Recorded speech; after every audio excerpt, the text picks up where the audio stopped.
Whenever you're fighting, did you ever have someone who was just throwing stuff into the argument that didn't seem to make sense? That seemed like they were changing the story or they were distorting what you already knew?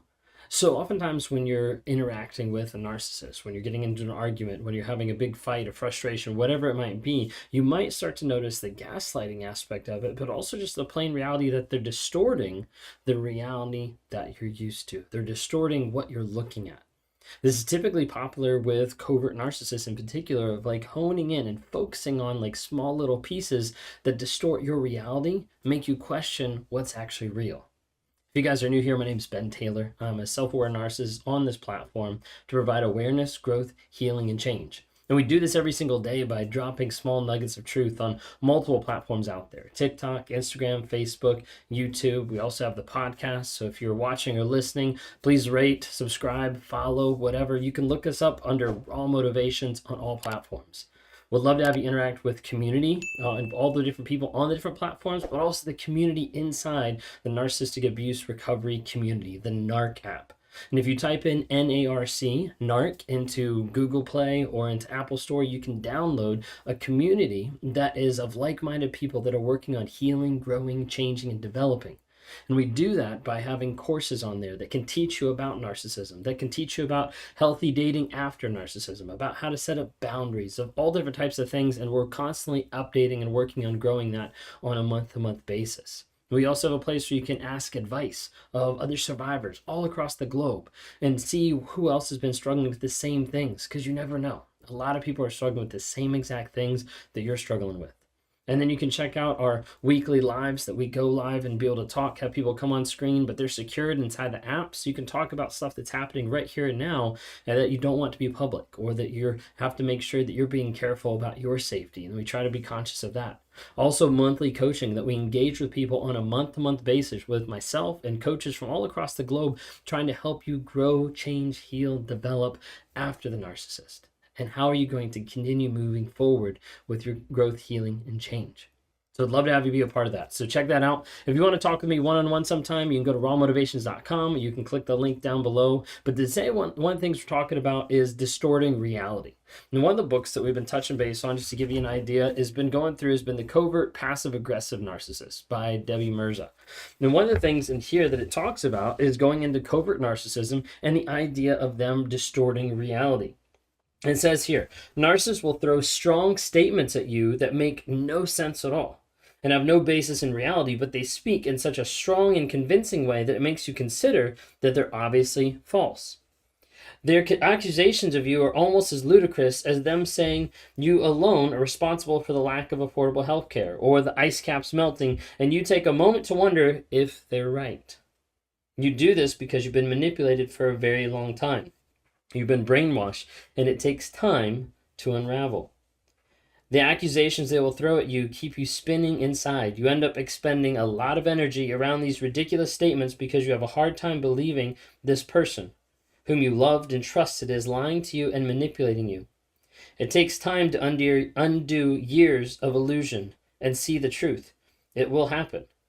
You will see clearly. It will just take some time. You're going to be fine, better than you can probably imagine right now. You see, the thing that happens in these arguments and relationships when you're dealing with a narcissist or a covert narcissist is the idea of like throwing stuff out to put the blame on you, to distort the reality that you knew. Oftentimes we refer to it as like gaslighting. But this is like the idea of like distorting the reality of like saying like, hey, this is your fault. This hits into projection, gaslighting, all different types of things. But covert narcissists are very keen on distorting your reality. A lot of times you'll see this in an argument where you're going back and forth and you're fighting and whatever, and they blame you for something and you're like, that doesn't even make sense. Like here's the conversation. You just said something that's way out on left field. Like, I don't understand what's actually going on. And the thing is, the majority of time, that's a ploy. It's a way to try to take your eyes off what's actually going on. Oftentimes I refer to narcissists try to distort your reality in 3 different ways. It's by modifying the past, saying something did or didn't happen. A lot of times it's by changing your perception of the present, by spending more time giving you something that you want. And then oftentimes it's changing what's going on in the near distant future, going on a trip, doing something. They distort your realities in those 3 ways: gaslighting, love bombing, and future faking. And the whole goal of distorting your reality is to distract you. So many times when people get into an argument or they're trying to find the truth in one area, and they go and they talk to the person about this, and they try to get through it, and they end up walking away frustrated, and they never get an answer. Because the reality in that moment was distorted so bad that they were like, I'm just going to give up. Like, there's no point.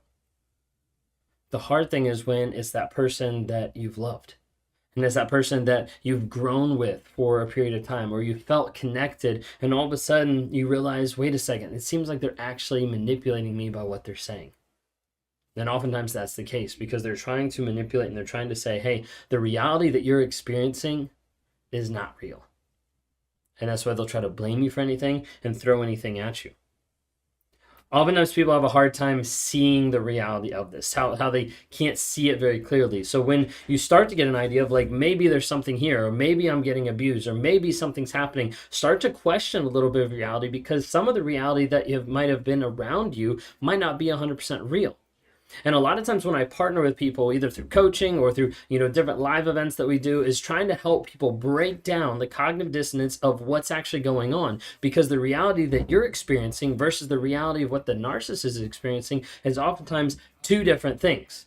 And oftentimes that is so hard for people to be able to see the difference, because they look at the words and they look at the actions and they're like, wait a second, which do I believe? And the more you're able to break it down and understand this is the truth, this is the reality, that's what starts to set you free. That's what starts to clear the fog and clear your head so you can actually understand the truth of the situation. It goes on to give an example, and it says, Mary has a story here. So Mary's story illustrates that her covert narcissist ex-husband tried to drain her of money every chance he could. One day their daughter wanted financial help with a trip that she was taking.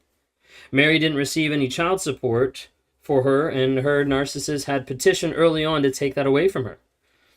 Her covert narcissist told her daughter that he would give her a certain amount if Mary matched it. Using children is another common form of triangulation. He had so much more money than Mary, but this put Mary in a position to give a lot of money she didn't have. She agreed to a lesser amount, thinking that if he didn't agree, she would come up with some way to help her daughter. But she didn't want to give in to his demands, letting him order her around as he would do so often. She was working on being stronger with him and setting boundaries for how he can or can't treat her. She wrote him and told him how much she could pay. He replied immediately with a rage-filled email telling her what a horrible mom she was and how selfish and materialistic she was. He made dramatic statements about her neglect of her daughter, following by, "It's like you washed your hands of her." She read that sentence while sitting in her bedroom. And she looked up from her computer at her daughter's room across the hall and saw the shorts lying on her bed that Mary had just bought for her daughter. She thought about the oil change she just paid for her daughter's car, all the hours she spent with their daughter helping her figure out her life, all the hugs, all the meals that she made for her, the stocked fridge, how she made sure that her favorite food was there. She thought, yeah, that sounds about right. This is definitely a picture of a woman who has washed her hands of her daughter. This was not only a distortion of reality, but also a projection of what was true about him. The truth was this man was out of touch with their daughter, barely saw her, and sadly made very little effort to be involved in her life. I've heard so many stories from this with victims who I've spoken with. They're amazing moms and dads who truly love their kids and take care of them when the narcissist doesn't. But the narcissist paints the opposite picture. It's deplorable how targets are treated by narcissists who continue to criticize their parenting. But sadly, it's common for narcissists to use their children to get back at their victims. You see, oftentimes narcissists will leverage whatever they can to be able to get control over you, and doing this in a way of putting a projection, of taking something that they internalize and putting on another person, means that they're still triggering, controlling, and getting what they want out of another person. Oftentimes, it's just to get a reaction. But when the narcissist is doing this, it's triangulation. It's trying to get on the one side of the kid or on the one side of the parent to make them look better than what they actually are, to get them to act or behave a certain way. See, oftentimes you have a narcissist that's with a person for a period of time, and then all of a sudden the switch flips. And they're like, no, like you're dead to me. Or like, no, like you were a great parent, and now you're an awful parent.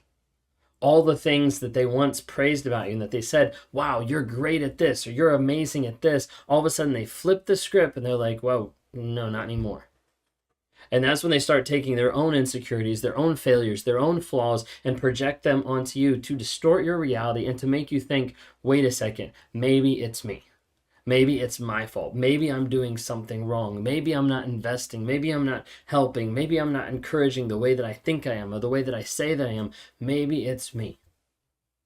And if you're going through life and you're doubting the reality that you're experiencing, if you're doubting the things that are happening on a day-to-day basis, and you're thinking, I have been a good parent, but this person's saying I'm not, or I have been faithful, but this person's saying I'm not, and you start to doubt the things that you've known for a long period of time, you might want to take a step back and be like, wait a second, is this relationship healthy or toxic? Is this person a healthy person, or maybe they're a narcissist, and I'm struggling to figure out what's actually true in the reality that I'm living in today.